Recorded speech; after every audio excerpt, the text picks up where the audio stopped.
And today we're going to do a comparison. If you ever wondered what it's like to move to Spain, we're going to compare Torremolinos versus Sitges, Spain. And today we have two guests. We have Richard Jasicki and we have Leo Boni. Rich is from Torremolinos and Leo is from Sitges. We'll tell you a little bit about each of these gentlemen. So start off with Rich. He just turned 65 in May.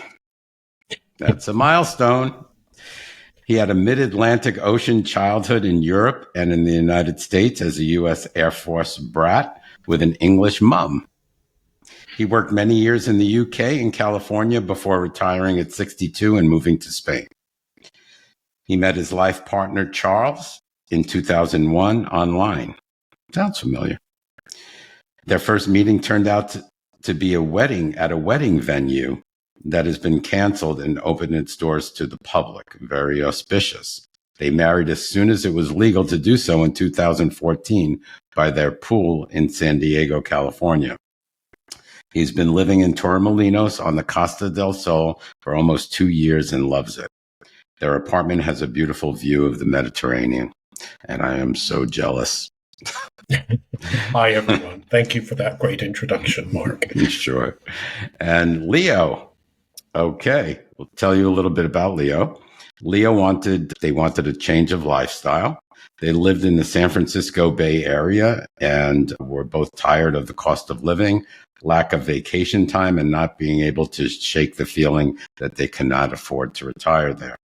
He is Italian by birth, so at first they wanted to move to Italy. They chose Spain because of its weather and infrastructure. They made an exploratory trip to Barcelona and liked it, but didn't fall in love with Barcelona. They did fall in love with Sitges. They moved to Barcelona first for various reasons, mainly because this was pre-pandemic and his job required him to be in the office located off Pasig de Gracia in Barcelona. I probably screwed that up. When quarantine time came, they took the opportunity to move to Sitges. There were several deciding factors, being on the beach in a smaller town with a vibrant gay and food scene. Sitges offered them more tranquil life than they were looking for. He's an Italian citizen, so he and his partner have the right to live and work in Spain. For Leo, the immigration process was easy. There's always somebody with an in, both of you guys. It took less than 10 minutes, but for Bill, his partner, it took over 6 months. It would probably take me 3 years. Language can be a barrier, especially in Catalonia, where many Catalans won't speak to you in Castellano. He's been yelled at for not speaking Catalan. It's a shame because it sometimes makes you feel unwelcome, especially if you've taken the time to learn Castellano. The Catalans can be insular at times. I recommend learning Castellano because everyone speaks it, even if they won't speak to you. Sitges is approximately 30% expats, and many people here speak English. Still, he finds it pleasant to learn the language so he can fit in better. Also, it makes traveling, reading the news, visiting the doctor, and participating in local events more accessible. Very true. He feels that if you move to another country, you should try to learn the language, which I totally agree. So before I welcome you both, I'll tell the audience a little bit about both places. We'll start off with Torremolinos. So Torremolinos is situated, and correct me if I'm wrong, okay? Torremolinos is situated in southern Spain within the Andalusian region, specifically in the province of Malaga. The town lies along the renowned Costa del Sol, a Mediterranean coastline famous for its sunny beaches and vibrant tourist appeal. Positioned just 12 kilometers southwest of the bustling city of Malaga, Torremolinos benefits from its proximity to a significant urban center and international transportation hub. Its coastal setting offers a blend of beautiful beaches and easy access to the more extensive amenities and cultural attractions in Malaga. Sitges. Sitges is located in the northeastern region of Catalonia, Spain, nestled along the Costa Garraf. Is that correct? Okay. This picturesque town is approximately 35 kilometers southwest of Barcelona, making it a favored destination for those seeking a blend of beachside charm and accessibility to a central metropolitan area.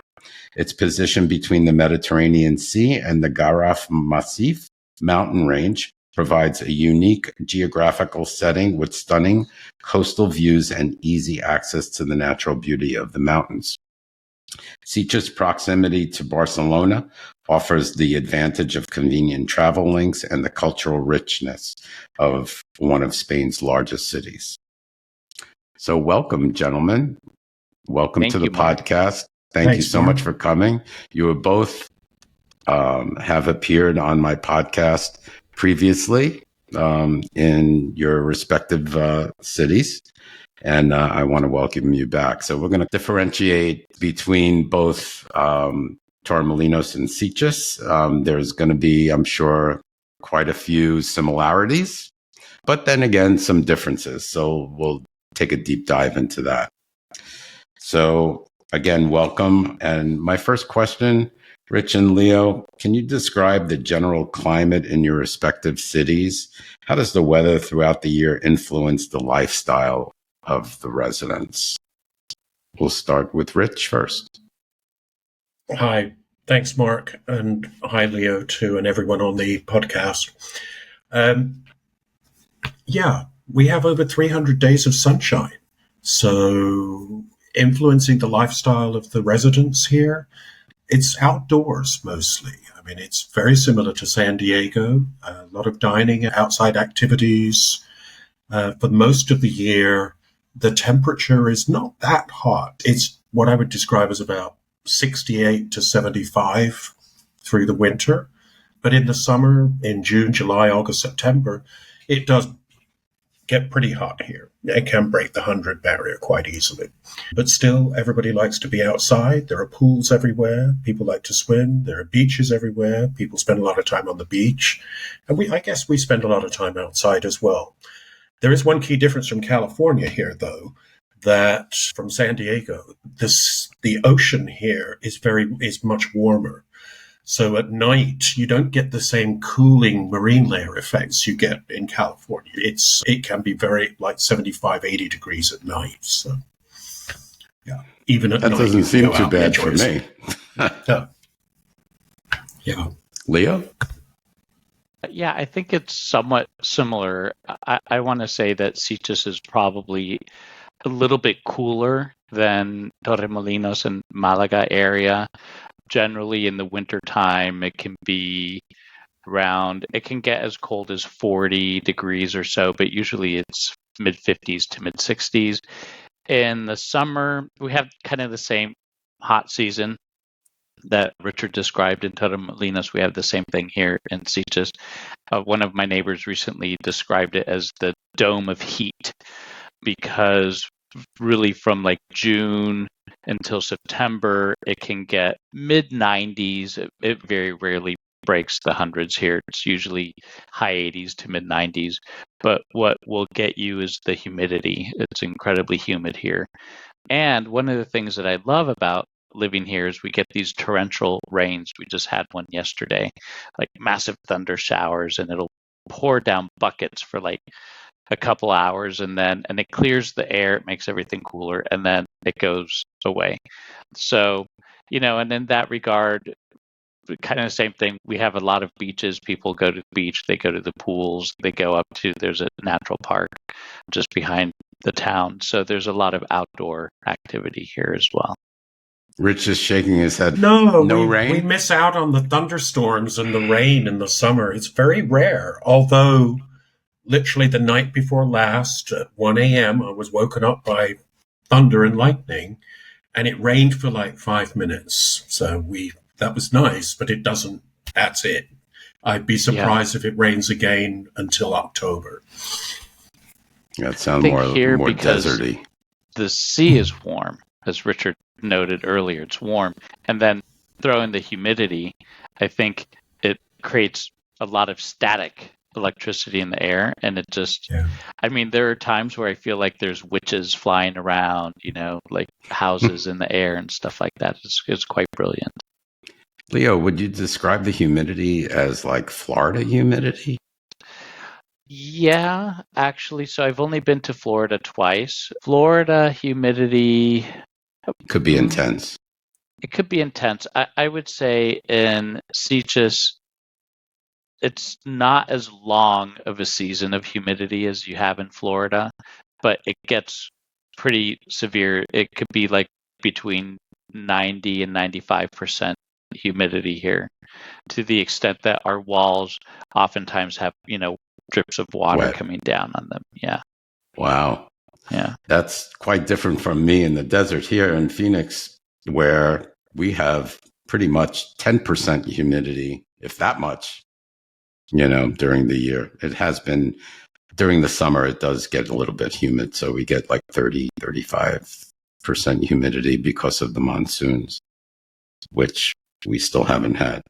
So how would you actually, Mark, just to follow up on that for Torremolinos, because I think that is a difference. It's much less humid here. I'm not saying it's not humid. If you go walking, and you'll feel it's a bit humid, but it's nothing like as humid as Florida or anything like that. It's pretty dry. If you look at the landscape here, it's like semi-desert. Okay, and it's very dry. Ask you. So the landscape in Torremolinos and the Casa del Sol in general is more desert than it is in Sitges and Barcelona? I think so. I mean, yeah, if you don't use irrigation, I don't think a lot would grow. The natural landscape looks a little bit like West Texas to me. It's a lot of scrub and cacti and things like that. Very chaparral. Yeah, chaparral. That's a very good one. Of course, there's a lot of agriculture, but that's all through irrigation. So you see a lot of olive trees and things like that. So, Okay. And, so let's get into a little bit about the cost of living. What's the overall cost of living like in Torremolinos versus Sitges? Can you break it down into housing and utilities, groceries, and entertainment? Is it pretty much the same in both places, or is it cheaper or more expensive? I have a suspicion, although I don't know, and Leo, I hope you chime in a minute, but I have a suspicion the cost of living is probably a little bit similar. The Costa del Sol is a magnet for expatriates to come and move to sun throughout the year. So you have a lot of people from the Netherlands, from Northern Europe, buying property here, and it drives the prices of everything up. So to rent a 2-bedroom, 2-bathroom condo here would be, you're not going to get much for less than 1,500 or 1,800 euros a month, which in US is about $2,000 or something like that.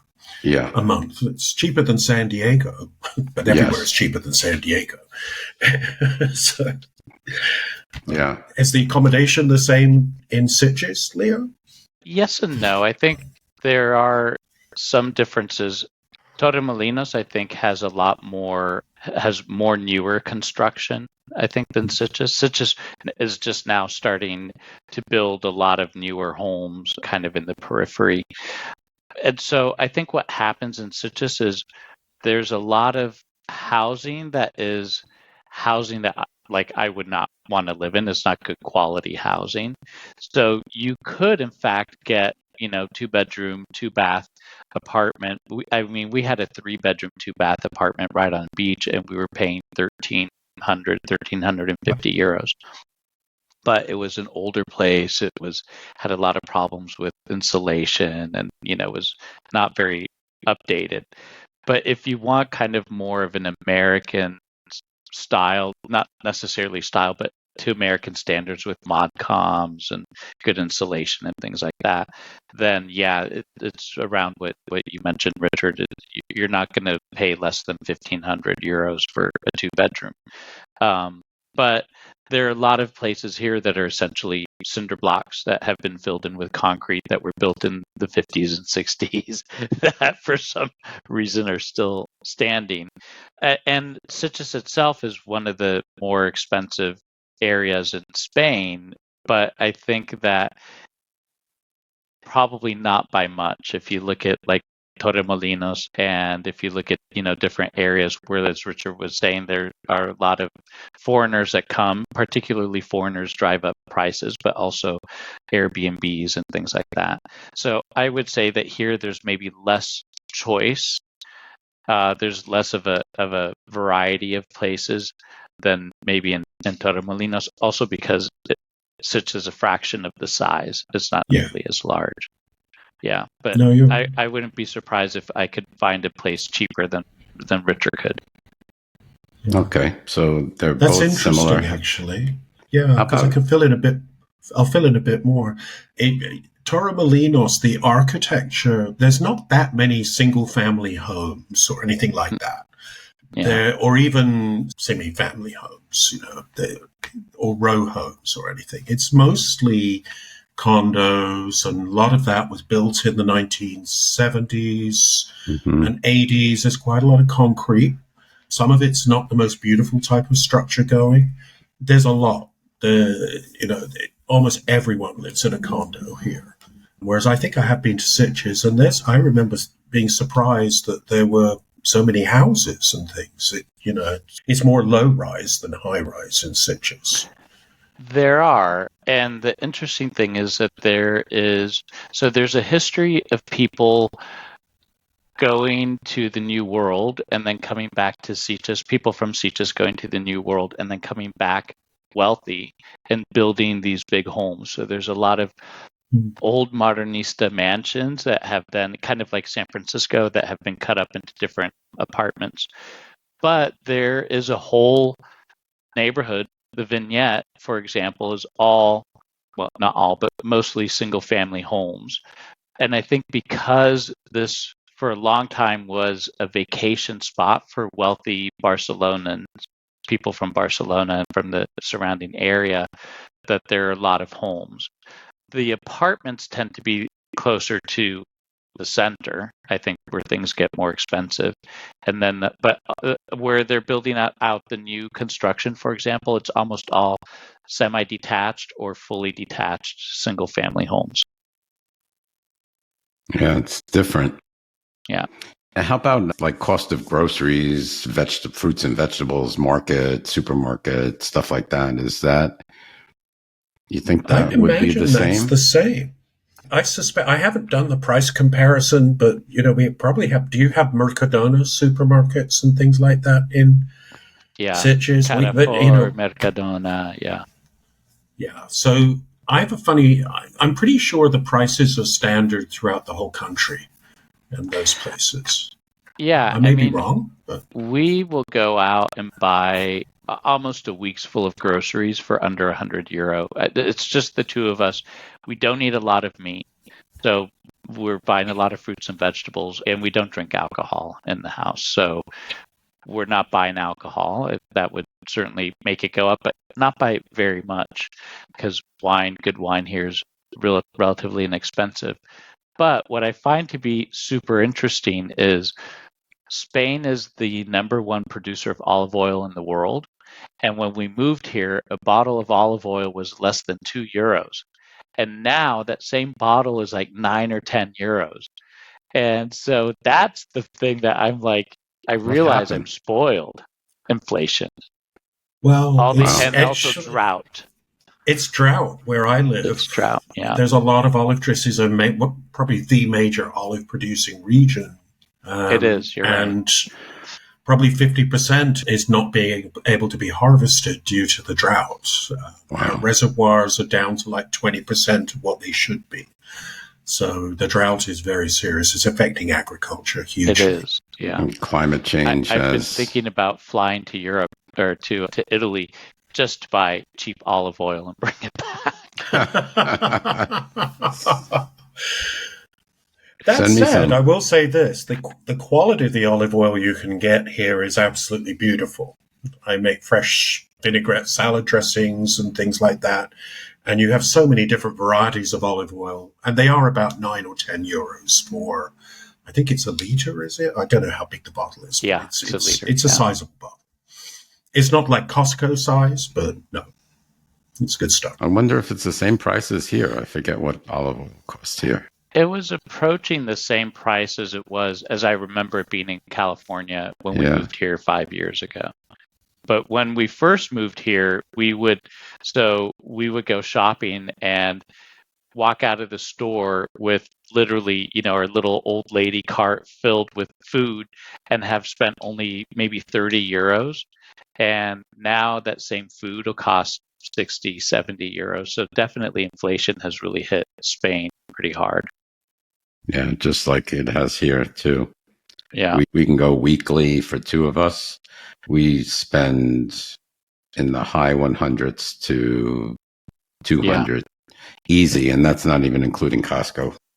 I think we're below the 100 for us. We don't tend to do a weekly shop because we literally have a Mercadona and a Carrefour supermarket right outside our urbanization within like 200 yards. So we tend to just hop over when we need stuff. And people tend to, the refrigerators people have here are not Small. that big. Yeah. So you tend to shop fresh food every other day, see what's fresh. And I think we probably spend 80 euros a week or something like that. And we buy some wine, but that's like 165 a bottle for reasonable quality wine. So, it doesn't break the camel. And if we get a bottle for $10, that's a bargain. That's really cheap for us.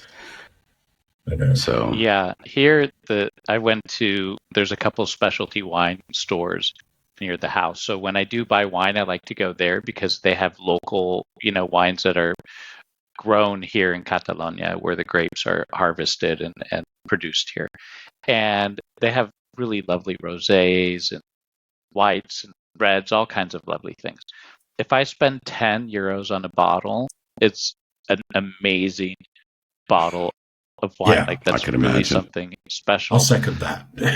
Yeah, most of the gentleman knows me now, and so he knows that I like my white wines to be sweet, and I like my red wines to be fruity. And so I'll walk in, and he'll say, what do you want, red or white? And I'll say, I'll have white, and he'll pull out 2 or 3 things, and he'll say, if you really want to splurge, there's this bottle here for 8 euros.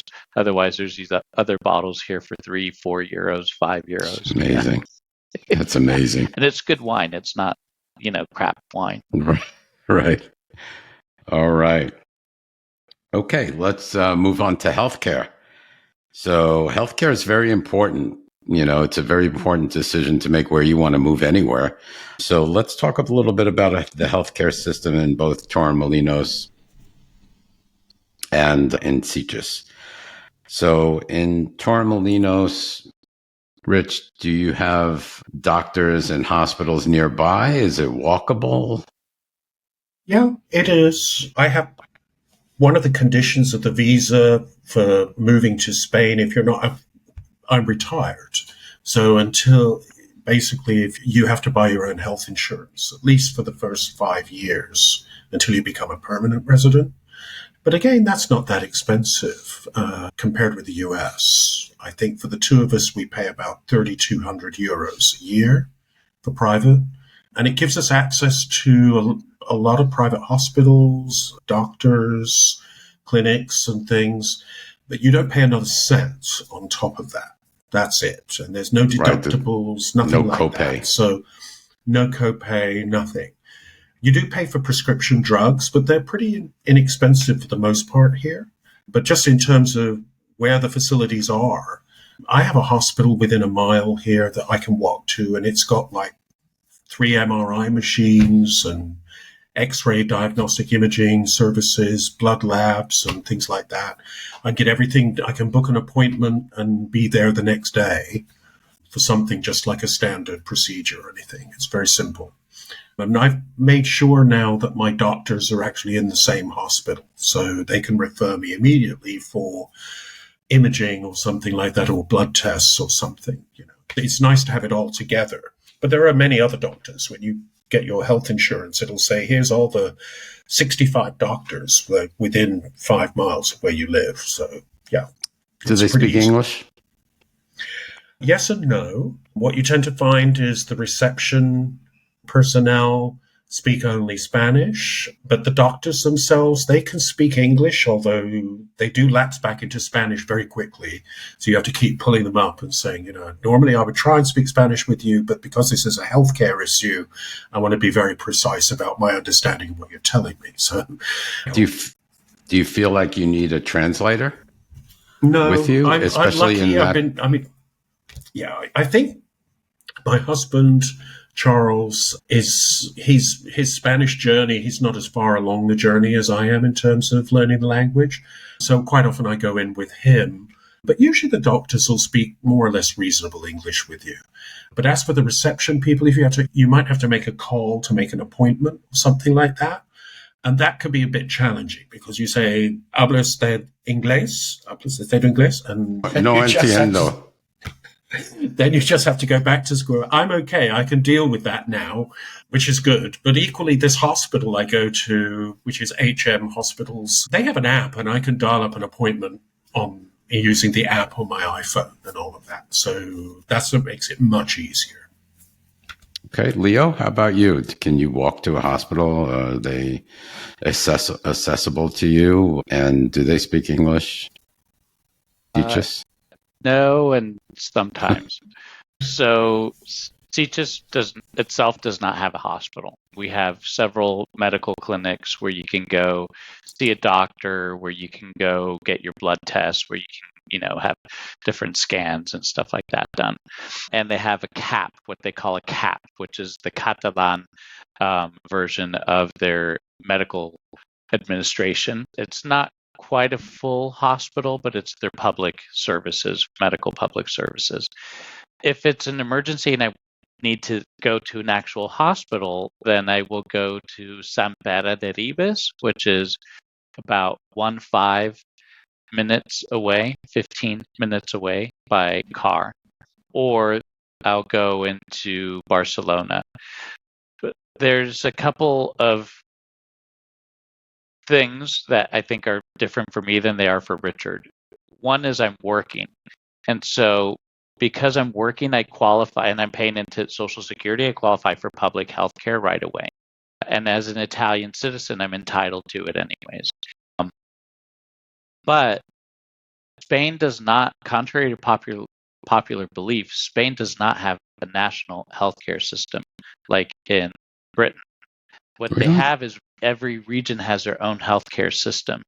And then if I'm a resident in Catalonia, but I'm not paying into Social Security, I'm only covered in Catalonia. If I'm paying into Social Security, I'm covered nationally, and indeed I'm covered in the European Union. So that's one slight difference. Now, we also have private insurance because it's easier to see a doctor. There's more options with English-speaking doctors, or in my case, I find either an English or an Italian-speaking doctor. Either one is fine with me. And I do have an app, and I can call as well. And also I can do video consultation. So there were times where I ran out of my medication, for example, and I just needed someone to refill it. So I just made an appointment online and I said, here's my medication. Will you refill it? And they look in the system and they're like, oh, I see Dr. So-and-so prescribed this to you. Sure, we'll just do a refill for you. So that's convenient. Now, and I've been unfortunate enough to have surgery and have to have, different medical procedures here. And it's all been free. I paid 90 euros, or I paid 90 euros a month while I was unemployed for health insurance. And now that I'm employed for that same private health insurance, I get it for free from my employer, and I have to pay 24 euros a month for bill. So it's very cheap and it's very high quality. And, the language. So one of my doctors is an internal medicine doctor, and he's a hoot and a half. Every time I go visit him, we end up giggling and laughing more than anything else. But he doesn't speak English. And so he'll speak to me in Catalan. And then I'll answer him in Spanish if I can, or I just answer him directly in Italian. And we understand about 80 or 90%. There are times where I don't quite understand what he's saying, or he doesn't quite get what I'm trying to say, and then we just pull out the phone and do Google Translate, and that works as well. So, there's ways around it, but it's relatively comparable to Richard. It's not like in the US where, in the US I was paying, I think, $1,200 a month for medical insurance through my employer. And here it's free for me, and it's less than 30 euros for my husband. I have a question. I was always under the impression that if you apply for a retirement visa to Spain, the first year you must get private health care. And then after that, you're entitled to go onto the public system. Is that correct? Do you know? You have to pay for it. The public. Yes. I think you can get the paid public, yes. which I think is probably 120 euros a month, maybe, or something like that. It goes up. If you're 65 and above, I think it's 176 euros, something like that. And I think it depends also on whether you want to get it at a national level or whether you want to get just at the regional level. So my public health card states on it that I'm at first level, meaning I'm insured everywhere in Europe.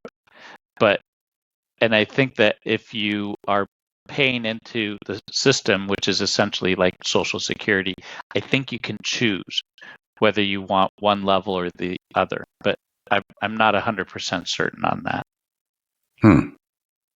Okay. We're sticking with the private. So yeah. See, it's 3,200 euros a year for the both of us. Yeah, it's really good. It's compared to U.S. healthcare. I mean, yeah, I can't say. The thing is, I get public by default because I'm working. So right. I automatically get it. But I don't know if I would opt in for it if I didn't automatically get it. Yeah, it's a decision. I don't know. And I kind of figured things out too. I happen to be blessed with healthcare from my husband's retirement. So we're one of there's not many people that I could say that pay $800 a year for both of us for healthcare. A year plus Medicare. So we're both on Medicare, but his retirement actually pays us back the Medicare costs. So net, it's $800 a year. And we compare that to even Spain, and we can't compare because it's still, and if we do move, you lose it. So, and you can't get it back. So that was that. So that's a pretty amazing deal you have there, Mark. For the US. It is. It's crazy. It's like it has to do, I guess, with the time he retired, because now if he was still in the same job and retired now, they wouldn't give him all of that benefit. So yeah, we're blessed in that regard. So, okay. And how about LGBTQ healthcare? So PrEP and HIV meds. I understand that even the public system gives that for free. Is that no? You're shaking your head. Well, in Catalonia, you cannot get PrEP through the public system. You have to go through private. There's a couple of different administrative offices that will give it to you. I take it. I'm on PrEP, and I have to go every 3 months to a place called PrEP Point, where they, do your tests and give you your medicine. But you can't get it through a regular doctor. They still kind of regulate it for some reason. I don't know why. But there's, you can get tested for STDs. In Sitges, there's a couple of places where you can go and get tested for syphilis and HIV and, gonorrhea and those types of things.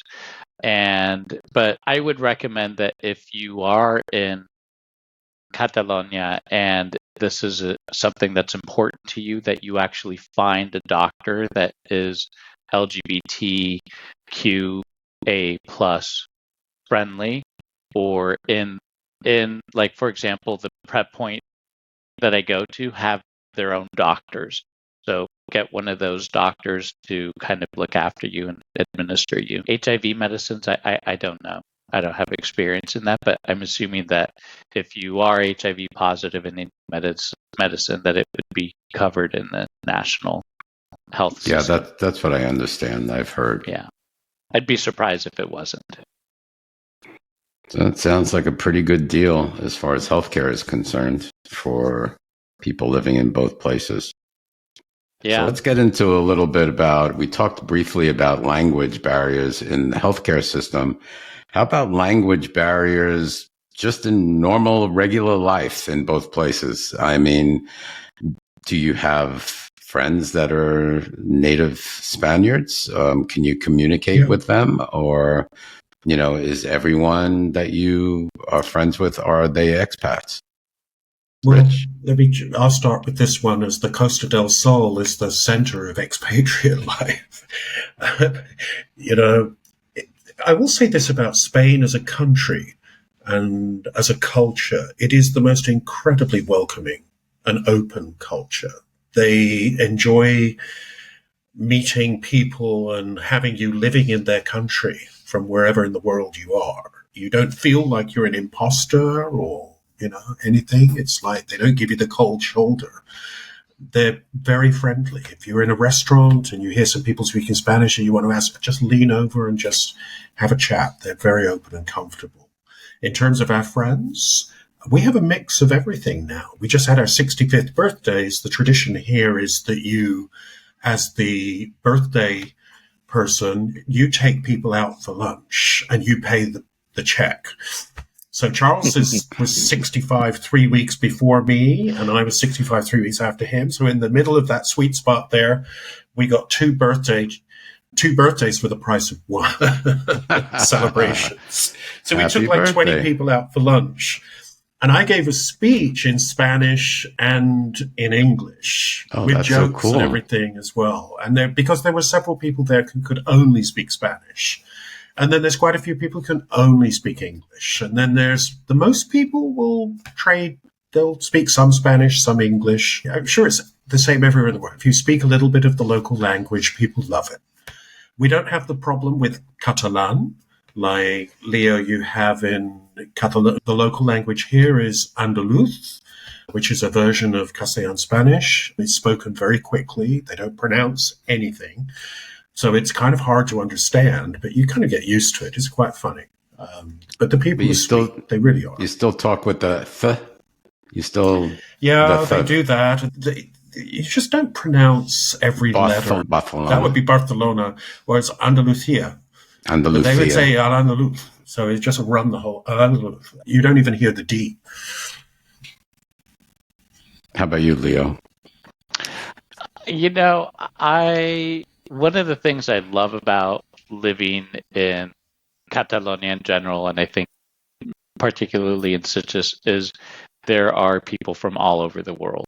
In general, I find Spanish people and Catalans to be very warm and very welcoming, same as Richard. I do have friends that are Spanish. I have friends that are Catalan. I have friends that are French and American and English, kind of all over the place. And even today, we were sitting eating brunch at a local cafe that's owned by a French couple. So jibber jabbering to them in French. And then I got in a conversation with the ladies next to us in Spanish because they were complaining about someone smoking behind us and asked me if we could close the window.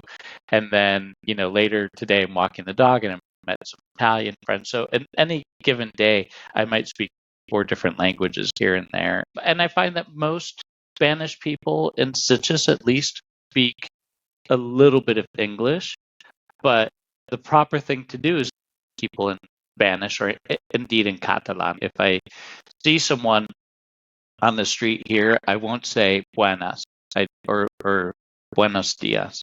I will say bon dia, which is the Catalan version. Sounds like Portuguese.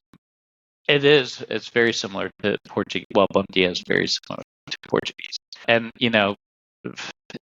it's just a little bit different.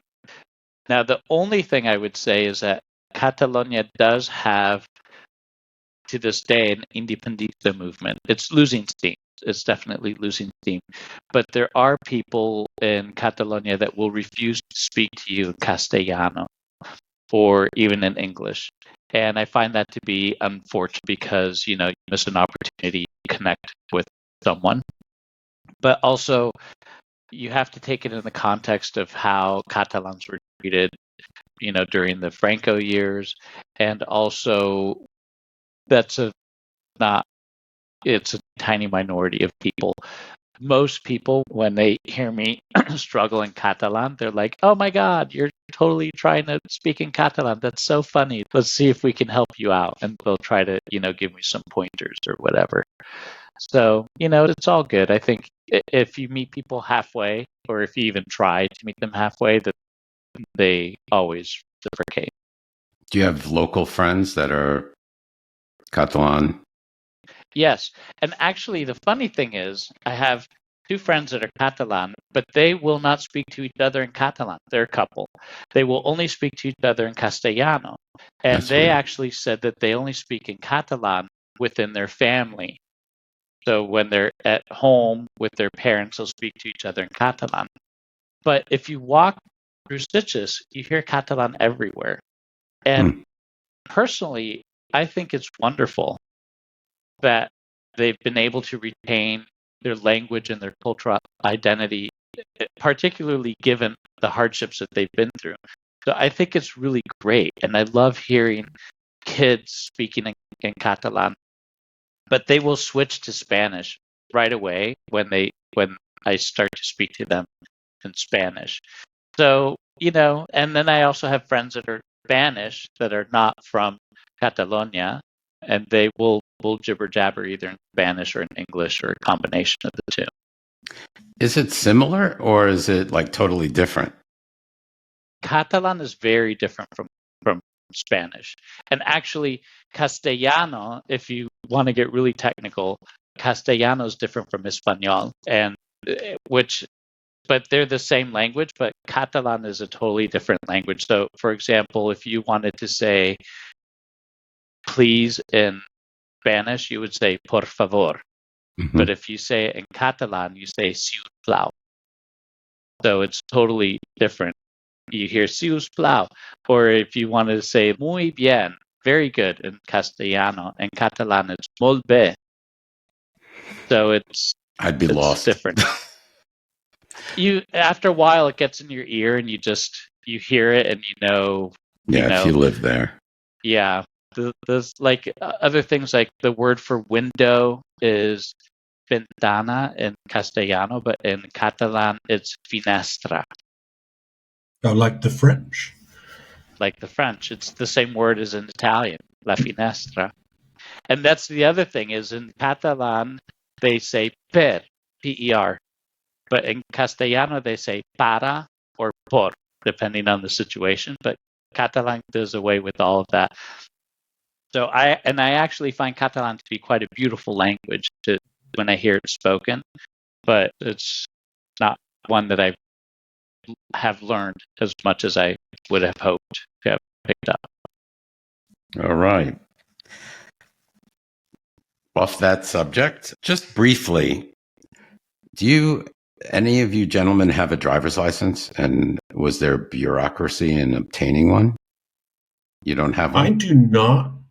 I could drive for 6 months when I moved over here, but there's no bilateral agreement between anywhere in the US and Spain on translating your license into a Spanish one or exchanging it.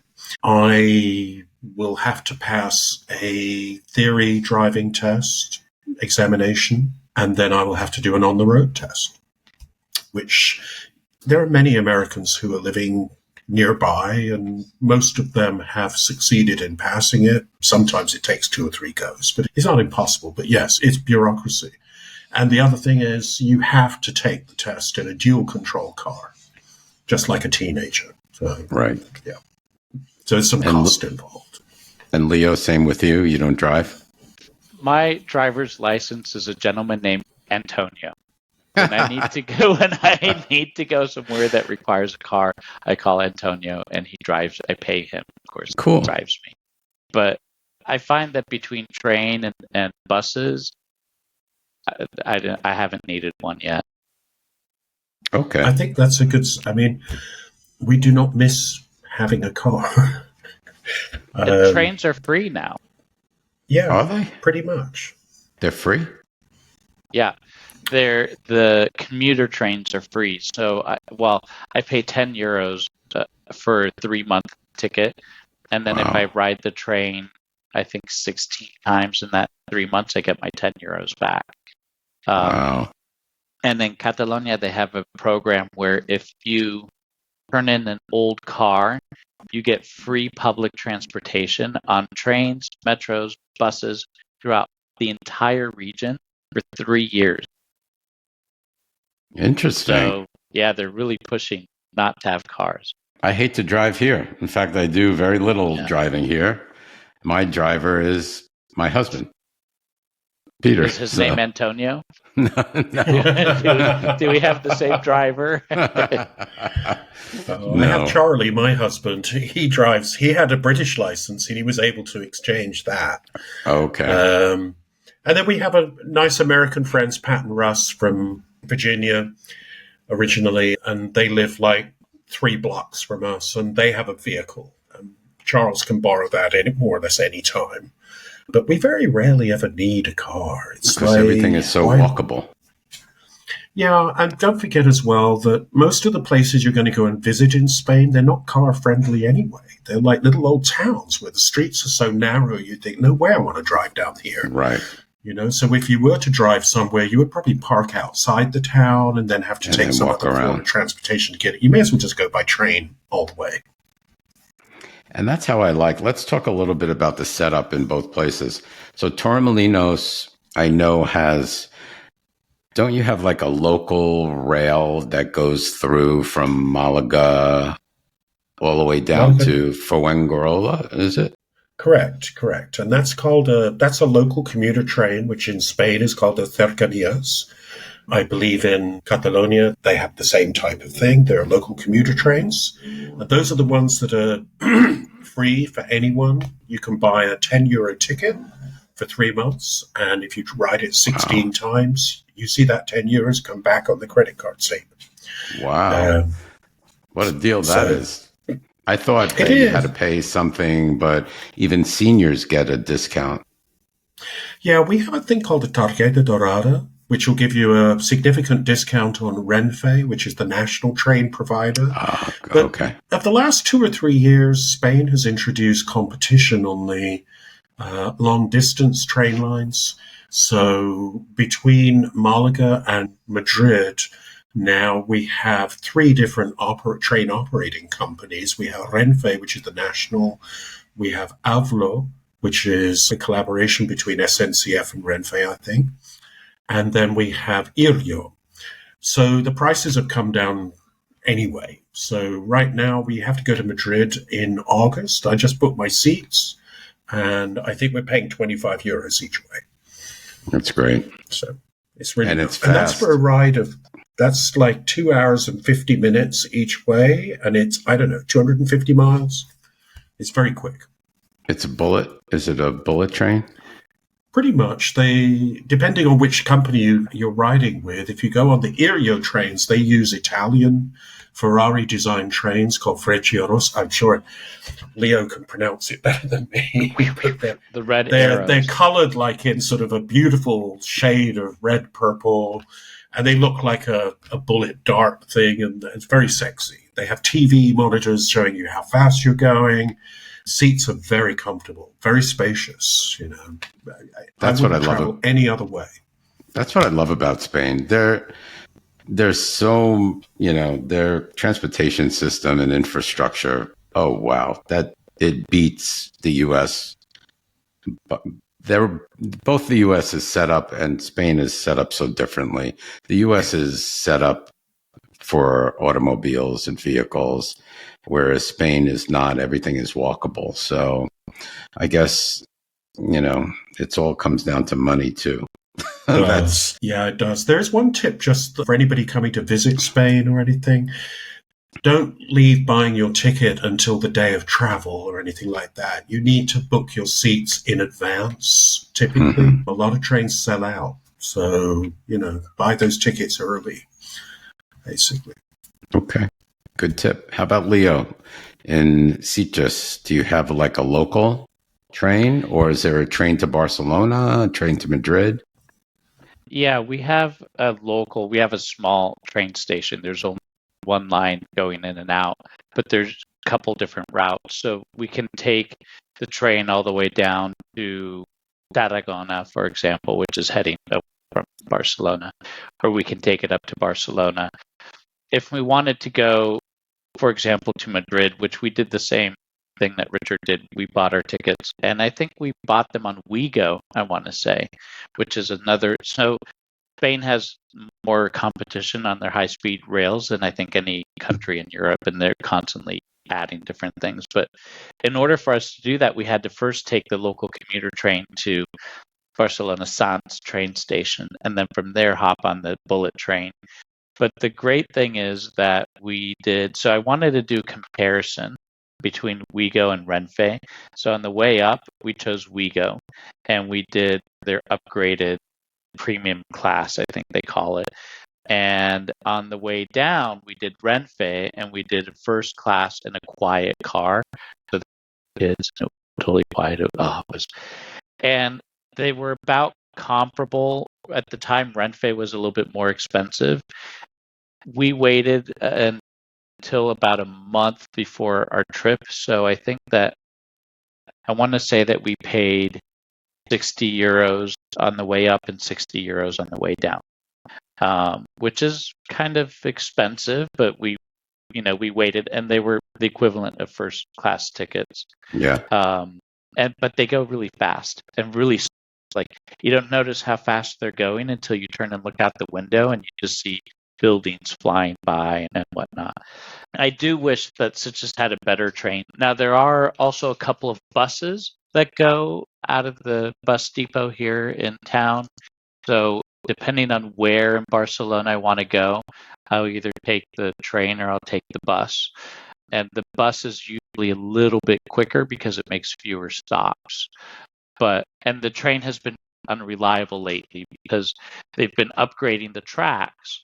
And so what's been happening is typical Spanish. As they upgrade the tracks, they create outages, and then a bunch of people broke into the construction site and started stealing copper pipes and copper tube wiring, and so that created outages. Twice we got stuck. Once was I got stuck at midnight in a town that was like stops away. I was coming home from work, and I had to grab a cab to get home. But it's rare that happens. But like any system, there are problems here and there. Yeah. But I think Torremolinos probably has a more comprehensive train system than Sitges. We have one line coming out our direction. There's another line heading up, and then in Malaga there's a metro as well. How long does you it have take a metro, I think, in Barcelona. In yeah. But how long does it take for you to get to Malaga? I went the other day. It took me maybe like 23 minutes or something from the train station. About it's half the time as it does from Sitges. Yeah. And there's a train every 20 minutes, so you don't have to worry about planning or anything. So, Leo, it takes you like 40, 45 minutes to get to Barcelona by train? Yeah. It can take as little as 35 minutes if I happen to catch one of the express trains. But I never try because I can never figure out which one is an express and which one isn't. So I pretty much hop on the first train that comes along, and it's usually about a 40 to 45 minute. But it depends on which stop I'm getting off at as well, because there's actually 4 stops in Barcelona. One is El Prat de Llobregat, and then you have Sants, and then you have Passeig de Gràcia, and then you have Francia. And so depending on where in the city I want to get off, it'll take a little bit longer. Gotcha. All right. And of course, everything is pretty much walkable. So you can walk everywhere. You can walk to the store, you can walk to the pharmacy, you can walk to the doctor, hospital. Pretty much everything is walking distance in both places. You can walk if you want to. You can leave your friends behind. You can certainly walk. There are buses in Torremolinos as well. They're like 40 cents to go anywhere. It's amazing. But yeah, we walk everywhere. That's great. And we love it. I mean, if you try and walk in a U.S. suburb, you find yourself in a 4-lane divided street or so highway or something. Right. And it's not a friendly place to walk at all. Whereas here it's beautiful. There are many other people walking at any time of the day or night. It feels very comfortable, extremely safe. So yeah, we like to walk. Love it. All right, let's get into a little bit of arts and culture. So me being originally from New York, I need my arts and culture fix every now and then. So, theater, live theater. What's it like in Torremolinos, Rich? Not a lot. There are cultural events happening all of the time. This is a place where it's a destination place for people to come and have vacations. So there's a huge amount of entertainment everywhere. Like every bar has a live music and, there are quizzes. Drag shows. Bingo and things like that.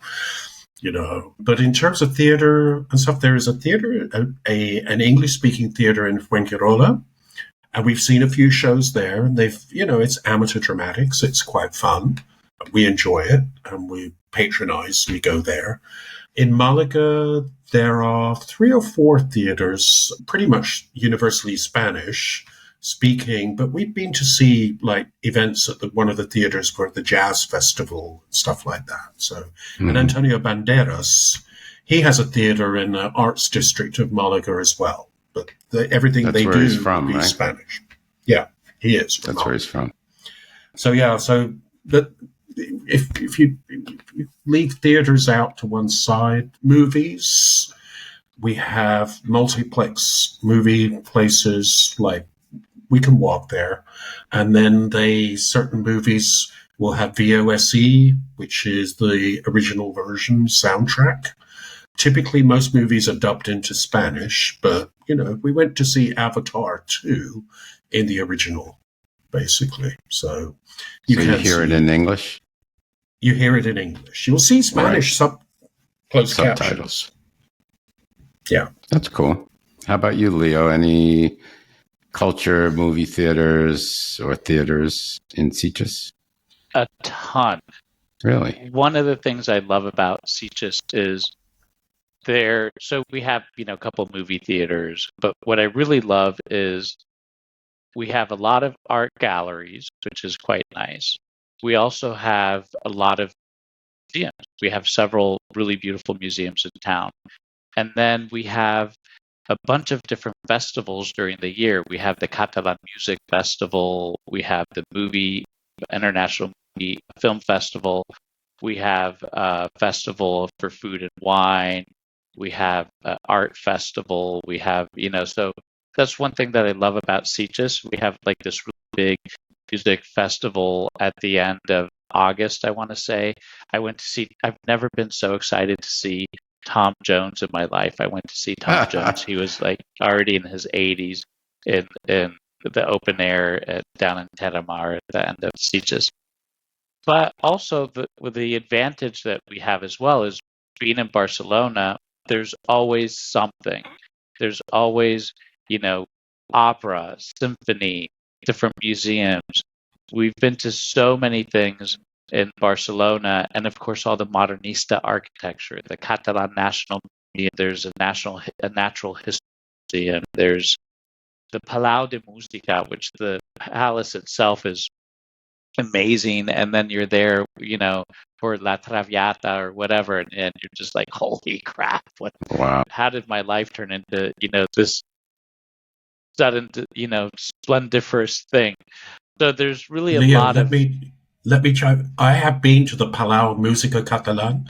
It's amazing. And I think it's probably one of the most beautiful theatres I have ever seen in my life. There is so much stained glass everywhere. It is stunning. And alabaster and all kinds of No, I mean, it's modernista to the hilt. It's just really fantastic. So yeah, so there's a lot of really cool things, both in Sitges as well as in Barcelona. There's a number of choirs here that sing. We just went to a choir concert 2 or 3 weeks ago, I think. There's Corpus Christi, so they have the Festival of Flowers, where it's like in Italy, where they have the Madonnati that do the chalk drawings on the ground. Here they do it in flowers. And so they have all these flowers and they cordon off, gigantic sections of the town. So there's always something going on, which I really thoroughly enjoy, that there's so many, different options in terms of museums, theaters, and art and music and things like that. So I could contrast Torremolinos a bit. Malaga has some of those types of things in terms of museums, but there's probably about 8 museums or something. We have a Thyssen museum, art gallery. We have the Picasso museum. They have one in Barcelona as well. They do. So, and then there's the Pompidou Museum down by the marina, which is modern art and stuff. So there's quite a few museums, but I wouldn't say it compares favorably to somewhere like Barcelona. I have been to Barcelona. It's bigger and more. That's right. Barcelona has the advantage that it's bigger, and then, of course, Gaudi. With Gaudi came a lot of... But also Barcelona, if you think of it in terms of the Crown of Aragon, which was made up of, Barcelona, essentially Catalonia, and Aragon. And so they have this rich royal history here as well of, the kings and queens of Catalonia. So there are monasteries that used to be palaces, and there are palaces that used to be monasteries, and there's and royal gardens, this and that. There's so many layers of history here, and even in the Gotico, which is like one of the older sections of town, there's a whole underground Roman city, and there's like an old temple with these gigantic columns, and every time I think, okay, we know Barcelona, we've got it down, there's something that pops up that makes me go, oh shit, where did this come from? This is pretty amazing. That's great. I mean, you're right. I mean, it's certainly in the city of Barcelona, it's pretty special. I think as a region, we have an enormous amount of history. I mean, Al-Andalus with Granada, the Alhambra and Sevilla with Alcázar there and the cathedrals. It's just, and Cordoba with the Roman bridges and the bridge and things like that, the Mezquita. Amazing sights. You just have to travel a little bit to see these places, but they are just as special and really quite exotic. What I like about Andalusia is, in fact, that it does have this rich history, but it's not all like centered in one spot. And so you have the opportunity to see different towns, and I think life in Andalusia is a little less urbanized than it is in Barcelona. Correct. Here in Barcelona, you have all these beautiful things, but you also have a lot of traffic and a lot of noise and a lot of, the things that come with the big city. Yeah. No, we have, I mean, you're right. It's less urban overall, unless you're by the coast is pretty much built up everywhere. And Malaga is quite chic. I love Malaga. Yeah. But in terms of that history, it's very accessible. There's public transportation to get everywhere. Even in Malaga, we have a Roman theater, and there's Crusader. There's castles, and, everywhere here has another castle. It's very beautiful. In terms of the ferias and things, I think that's a Spanish thing as a whole. There's barely a week goes by without some kind of fiesta, festival, something going on. And it's like you walk around a corner and you see horses that all the time. Carriages, and you think, what's going on here? And you just see, it says choir singing in the street. There's people dressed up. There's women in their flamenco type dresses with the castanets sort of dancing. And they love to they really enjoy having fun. That's one of the things I like about Spain. Yep, we all like fun. Keeps us living longer. I love talking about food because I'm a foodie. I kind of that's my problem. I love too much food. So I know that both places are excellent sources of dining and food, and all different types of food as well. I know that on the beach in Torremolinos, you can get sardines on the grill, like right on, fresh sardines and stuff like that. Espetos and sardinas. Yeah, it's a national, it's a regional dish which, everybody here loves them. They have a little sword thing. Well, I'll start from the beginning. There's like every little cafe by the beach has a boat, a metal boat outside, and in that boat will be a bunch of sand and ash, and they make a wood fire using real wood in the middle of it, and then they thread these sardines onto swords and then lay it, so you get like 6 or 7 on each sword, and then they lay them near the fire vertically, so the fish is like grilled vertically, and then you get presented with that at your table. And it's 3 or 4 euros for like whatever it is. It's better to sardines. That would be probably. I mean, so there's a lot of fish here, always fish, but you don't go far in Andalusia to get the more of the country food, and that would be things like rabo de toro, which is bull oxtail. So, and it's like a stew made from the tail of the bull or the ox. Very tasty, very rich. Absolutely delicious. And there's a lot of other country stews as well. So, we're still on that cultural journey, learning about the cuisine and everything here. And we've got a lot more to learn. But yeah. And you don't have a shortage of restaurants in Torremolinos. There are thousands. And between the challenge Malaga, here is because in Malaga, as well as in Torremolinos and the entire Costa del Sol, the challenge here in Torremolinos is, most of the restaurants that you would see are more focused around the tourists. So it's like, they'll do whatever tourists want.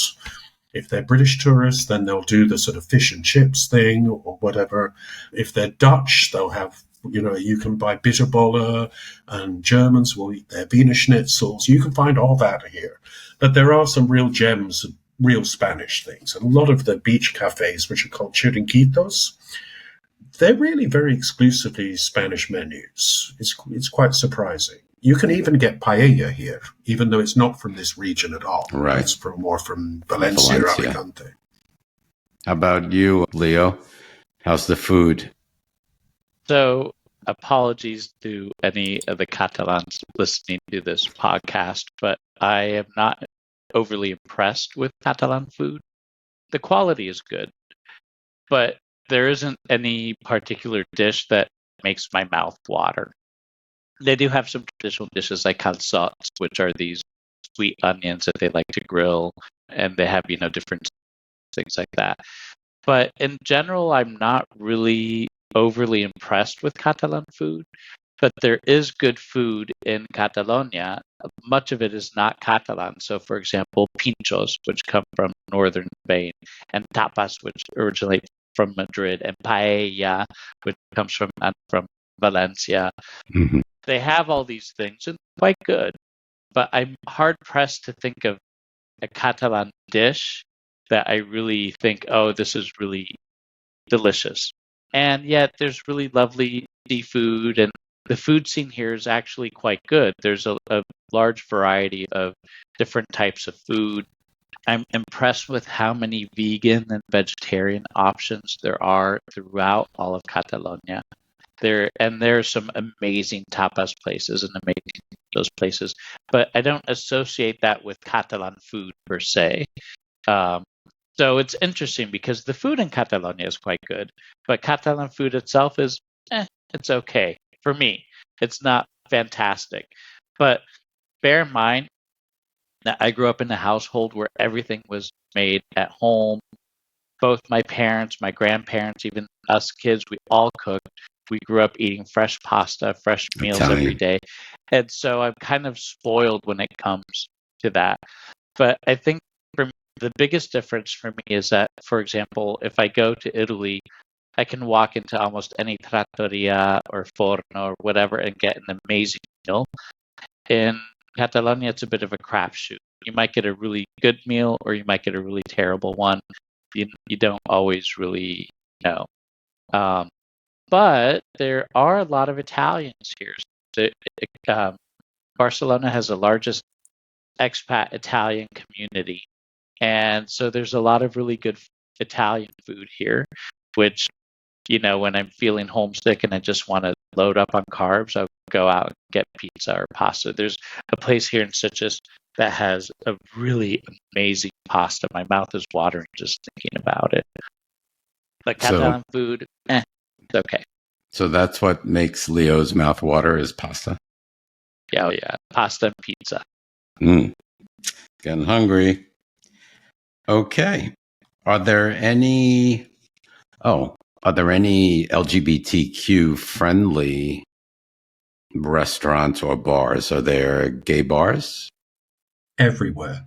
Oh, I know. So if you want, there are many gay bars and clubs in Torremolinos, no shortage. The big challenge with Spain and Andalusia is that people don't go out until very late. So they don't really kick off until 11 or 11:30 at night is when they start to get busy. But in terms of gay-friendly places, everywhere is gay-friendly here. You can hold your husband's hand in the street, you can kiss another man, and nobody will even blink here. It's that kind of comfortable and friendly. I love that. You can kiss 2 or 3 men and no one would even blink. Oh, that's even... Is it true is it true in Barcelona as well? Sitges? And Sitges, yeah. So Sitges is very queer friendly. There, bars and restaurants, and even bars and restaurants that aren't necessarily oriented towards the queer community are, in fact, very LGBTQ friendly and very trans friendly, actually, society in general. I find it to be a very open society. But I think one of the challenges we have in Sitges is the gay community is very seasonal. So the people that live in Sitges year-round, for example, tend to be people a little bit older than myself. They're retired, they're in the minority. And so the community really shrinks in the fall and winter time. And so we lack that continuity. Yeah, but it's very similar. And Torremolinos, if I understand it correctly, they had like the first gay bar in Spain was in Torremolinos in the 60s. And they had kink community. For example, here there's no kink. It's, it just doesn't really exist. And I think in part because we lack kind of that permanent gay community. And a lot of businesses will in fact close in the winter and the fall because we just don't get the foot traffic to keep them open. Not here. Yeah, but everyone's very friendly and open. Yeah. I saw a couple, it was a throuple walking down the street, and it was a woman holding a man's hand, and the man was holding another man's hand. It was 3 of them walking down the street, and I stopped to look because I thought it was adorable, and I wanted to take a picture, but I didn't want to make them, embarrassed, self-conscious about it. But no one bats an eye to that. That's great. Right, you'll see the rainbow flag over so many places, not just the gay bars. People are very proud that it's a very comfortable and safe space to have fun in. And you mentioned the fetish community. I will say a brief look at Grindr or any of the other things, you'll find there's a lot going on here. We just got our own Eagle Bar the other week as well, but there are leather clubs, there are, you name it. It's like, you don't have to go very far. And it's pretty raunchy as well. You don't really subject get for a that. Different podcast, I think. For a different podcast. You don't really get that here. A lot of the LGBTQA plus businesses are really focused on tourism because it is a big gay community. We have gay pride. We have 2 bear weeks. We have, it's very friendly, but the crowds come and go. And so there's less of a really kind of permanent presence Although we do have, for example, such as Colors, which is a gay lesbian association, which is year round, which does all kinds of community things. So it does exist. It's just probably not as well developed as in Torremolinos. Interesting. Okay. Rolling right along. Let's talk about residency, visa, and immigration. So for you, both of you guys, it was fairly easy to get a visa for Spain because you're connected. So yeah. How about for the people? Do you know what it entails for those that don't have, other people living in the EU? Yeah, if you're retired, it's easy peasy. You get what's called a non-lucrative visa. You have to apply for it in your home country. You can't apply for it once you get here. But essentially, the Spanish government takes the viewpoint of, if you want to come and live here and pay taxes and not take a job away from a Spaniard, come on down. So you have to prove that you have the means to support yourself, and you have to get health insurance, and that's it. And most of our friends have done that. If you want to work, it's a little bit more complicated. You have to find an employer that will sponsor you, or now you can do a digital nomad visa, but I don't know how that works. No, I don't know how the digital nomad visa works, but I think they just launched it like in the last year. They did. I've certainly seen evidence of it in the local newspapers and things. So I think that probably gives you the right to come and be a digital nomad in Spain. Right. And again, you pay taxes. You're working. Right. Here. Yeah. It always boils down to taxes. The Yes. government wants to make sure you're paying them, and so long as you're paying them, they're happy. So, speaking of taxes, let's talk a little bit about how that works. So, if you're from the U.S., if you're a United States citizen, you're always going to be paying U.S. taxes first, right? I don't know if it's first or last, but you have to file with the IRS, right, as a U.S. citizen. That you never get away from that, right? But there's a double taxation treaty between the U.S. and Spain, and indeed between Spain and many other jurisdictions as well. So if you're living and resident in Spain, you will pay taxes in Spain, and those will be determined by the federal government and your local autonomous region, sort of a combination of the two. And whatever you pay here, when you come to file for the IRS, you simply deduct what you paid here from what you would owe to Uncle Sam.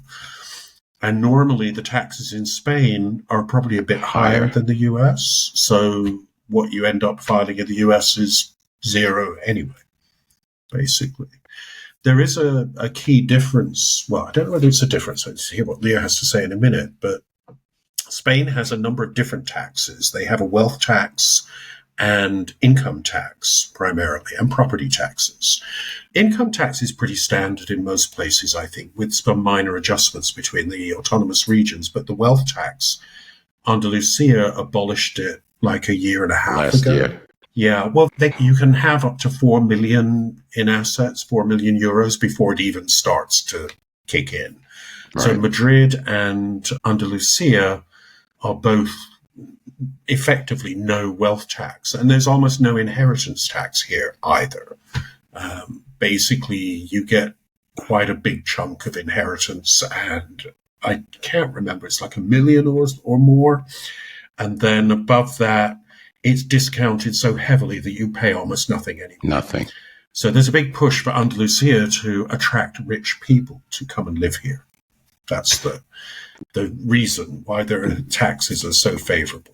But the problem is, if the government changes, whether it goes left, right, whatever way, so does the taxes. So wealth tax could change, wealth tax law, inheritance tax laws can change too.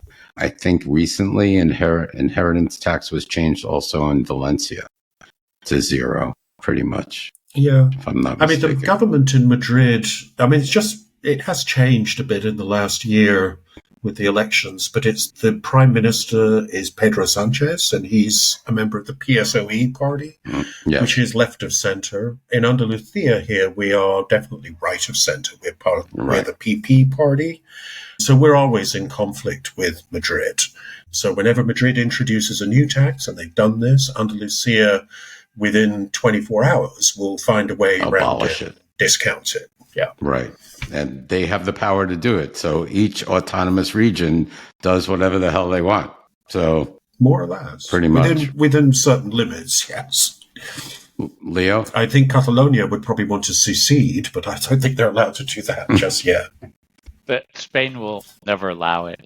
And also, I think that Catalans themselves haven't really thought through what would happen if Catalonia became independent. But in terms of taxes, for me, it's slightly different because I'm working here. So my income originates here. So all of my taxes get paid here.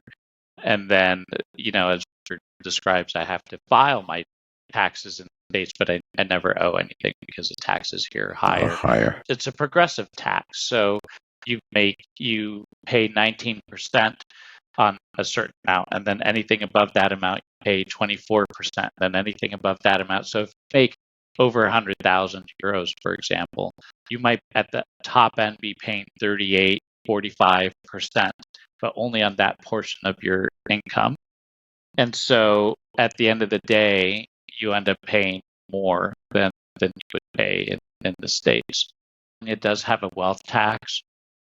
When we first moved here, we had to fill out a form to state all of the assets that we had around the world.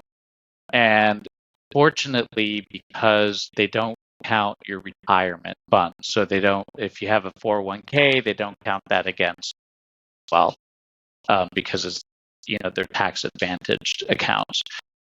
If they did, we would have been hit with the wealth tax because here they say anything above 700,000 euros is subject to a wealth tax.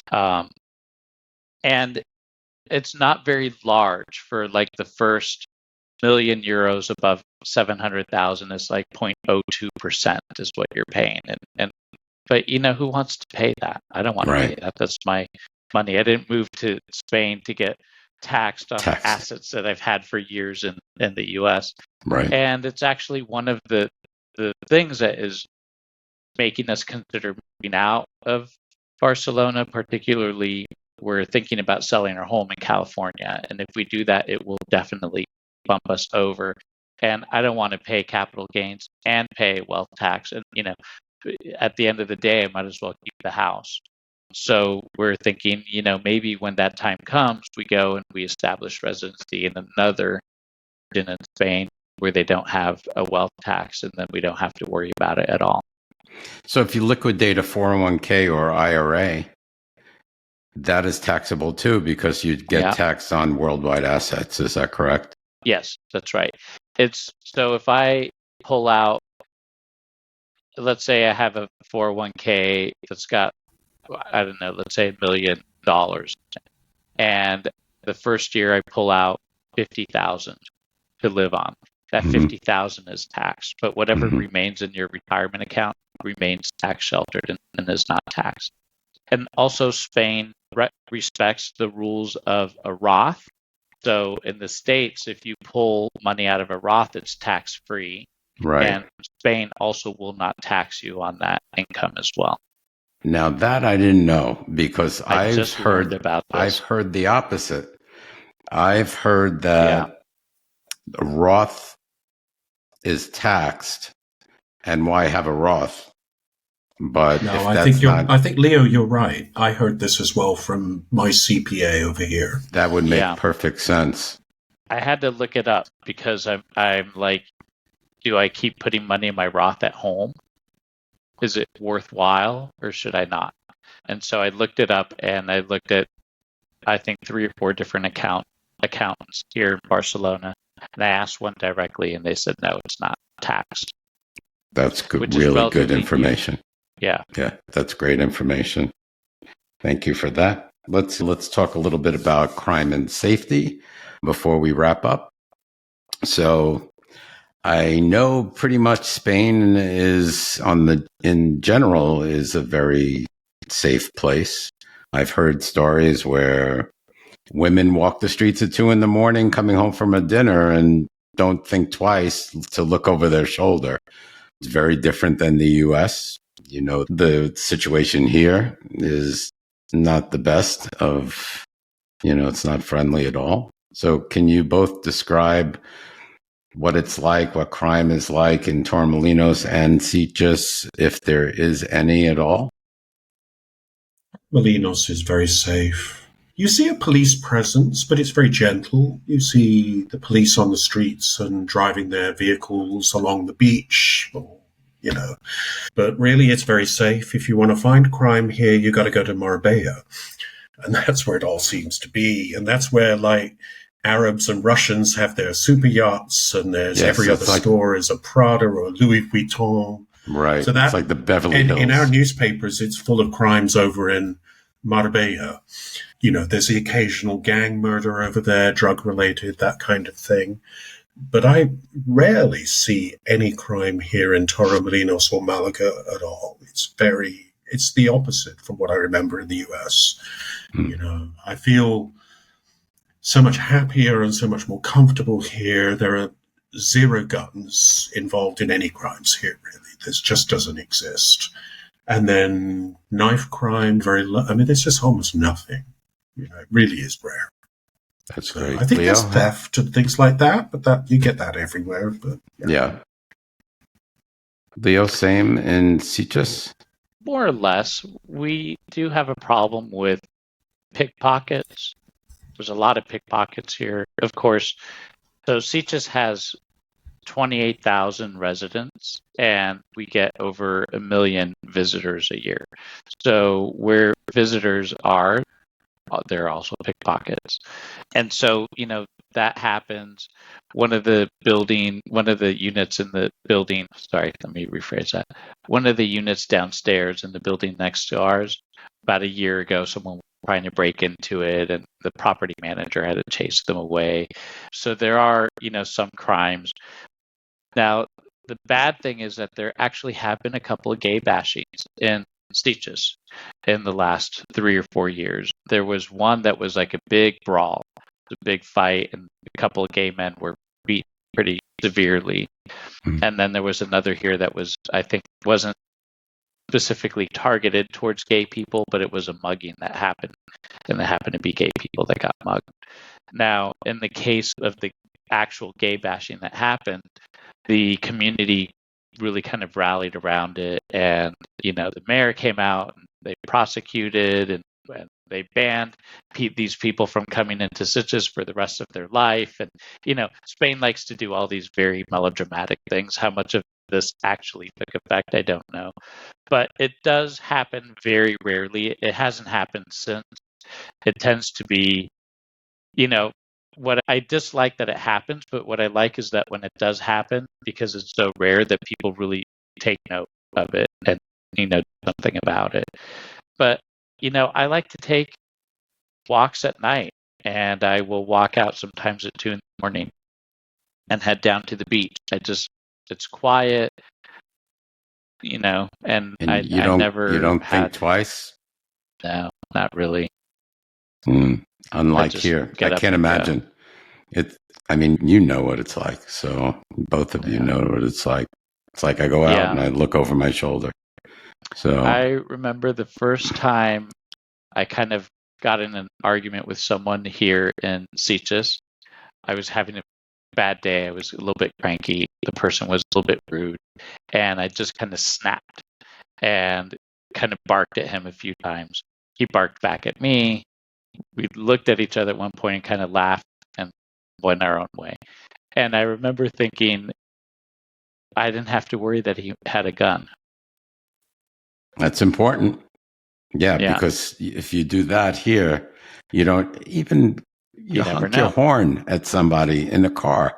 Oh. I tell my husband, don't even honk. They might lower their window and shoot you. Shoot at you. Yeah. So yeah, here that doesn't happen. They'll chase you down. Yeah. There is a big problem with meth.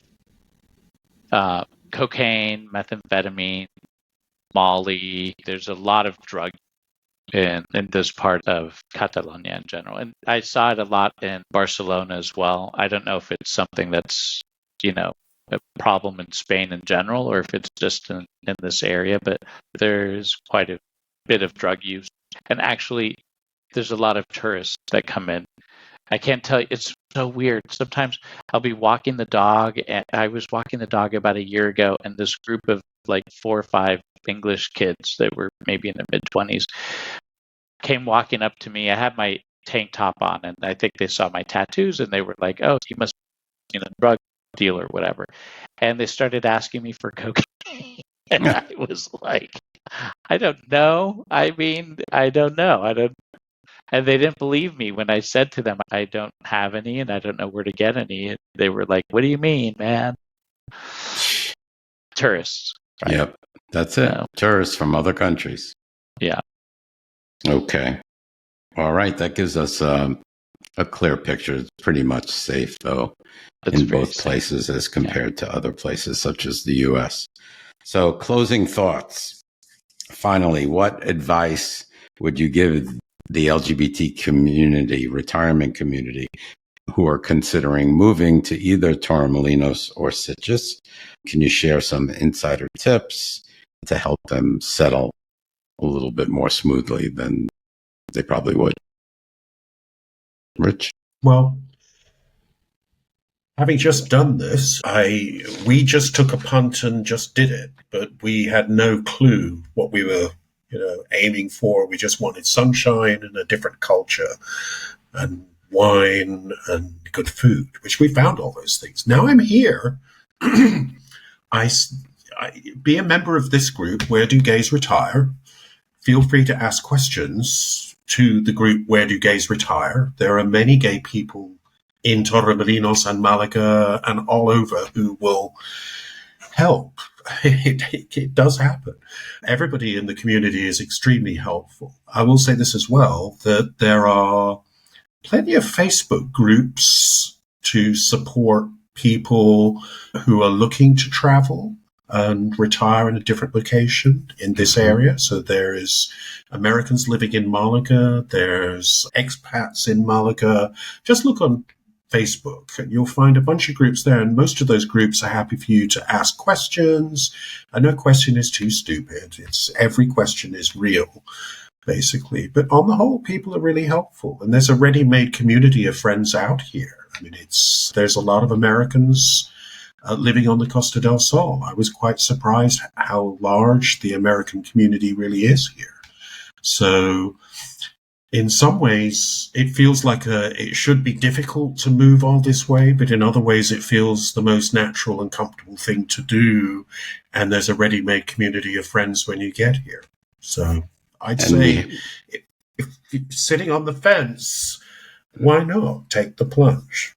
It can only add more spice and interest to your life. Awesome. We have our friends also in Benalmádena, right? We do. I mean, I've met quite a few people through the Where Do Gays Retire podcast, like Steve Arenberg, and then there's other ones moved from Canada. Mm-hmm. And I've been, because you've hosted a podcast with me before, Mark, I've had people reach out to me and say, "Oh, I heard the podcast." And they come here. It's really sweet. Yeah.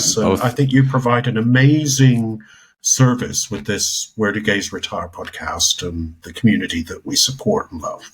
Thank you. Thank you. And yeah, both episodes actually very high downloads. So both the ones that I did with you, Rich, for Torremolinos, and for Sitges with Leo.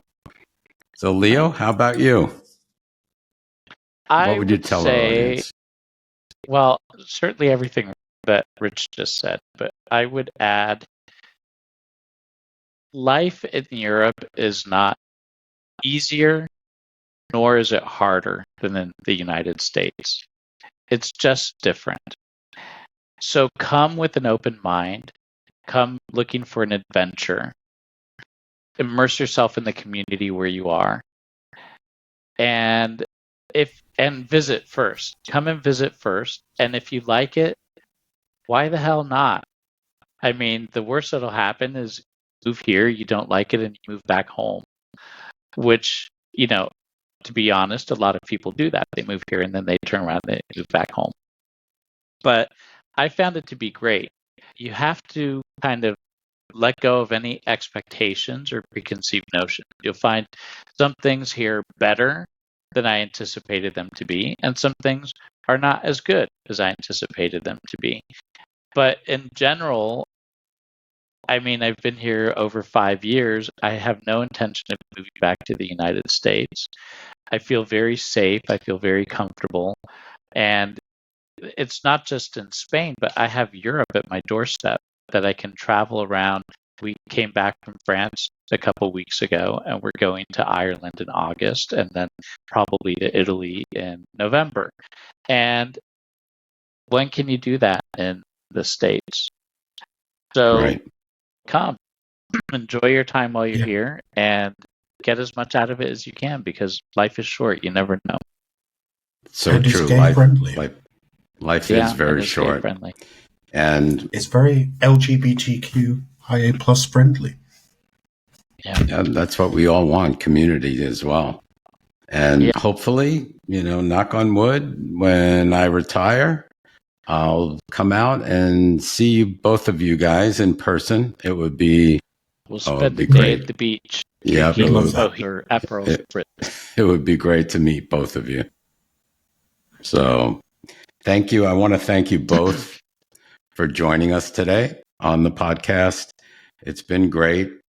Now we can compare Torremolinos to Sitges, and it's always wonderful to see you guys again. Really appreciate you both. Thank you, Mark, and thank you, Rich. I really appreciate it. Yeah, thank you guys. Both of you have been really fun. And anybody can reach out anytime. Thank you. Thank you. And we'll talk to you soon. Thank you.